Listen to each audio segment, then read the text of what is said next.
Des pots de fleurs, objets de décoration, bijoux, pochettes pour femmes, mais aussi des voiturettes, avions, sacs de marché, tapettes. On se croirait à une foire aux œuvres d'art, mais pourtant il n'en est rien. Ces objets, tout aussi jolis qu'originaux, ont été fabriqués des mains de ces enfants et de leurs encadreurs et sont faits de matériel plastique de récupération, issus des bouteilles d'eau et de jus consommés par des Camerounais au quotidien.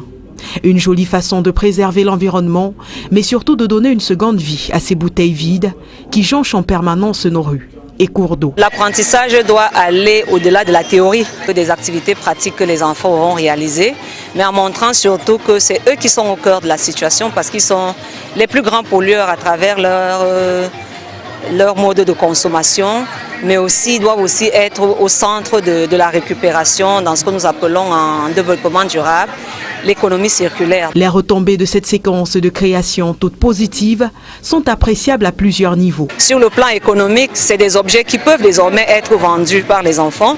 Sur le plan culturel, nous avons de nouveaux objets qui vont rentrer dans notre vie, dans la vie des enfants en termes de jouets. Et puis sur le plan environnemental, c'est peut-être le premier, pas des moindres, c'est rare qu'on aura réduit le plus longtemps possible le rejet de certains déchets dans la nature. Fabriqué à l'occasion de la Journée mondiale de l'environnement, qui se célèbre chaque 5 juin, l'initiative est du Réseau africain pour l'éducation au développement durable, qui couvre les lycées d'Aquanor, de Nilandokpassi et de Kolbitong à Bertois.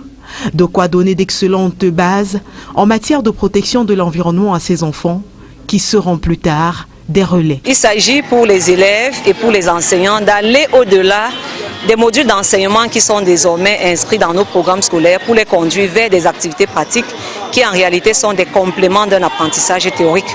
Aujourd'hui encore, malgré les messages diffusés par les médias et organismes au sujet de la préservation de la nature, les Camerounais, pour la plupart hermétiques, ne comprennent toujours pas l'importance qu'il y a à ne pas laisser traîner à même le sol des matières plastiques non biodégradables. Un analphabétisme environnemental qui est assez poignant chez nous.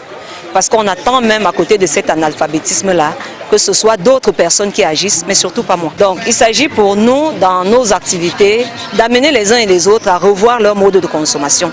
À savoir que les questions d'environnement sont d'abord des questions individuelles avant d'être des questions politiques. En plus des individus, la responsabilité gouvernementale est également soulevée. C'est déjà attirer l'attention de l'État sur le fait que les textes existent, c'est vrai, mais les textes gagneraient à davantage être appliqués par tout le monde, par lui-même qui est la veille, mais aussi par nous-mêmes. J'insiste vraiment sur l'élément individuel, parce que c'est cela qui pousse à l'action collective. Nous aurons fait un mauvais choix de consommation à la base, parce qu'à côté de ces bouteilles plastiques, on peut bien prendre, comme à l'ancienne époque, les bouteilles cassables qu'on peut retourner chez le vendeur. En somme, il s'agira pour le compte de cette autre journée dédiée à l'environnement de casser les habitudes qui tendent à le détruire.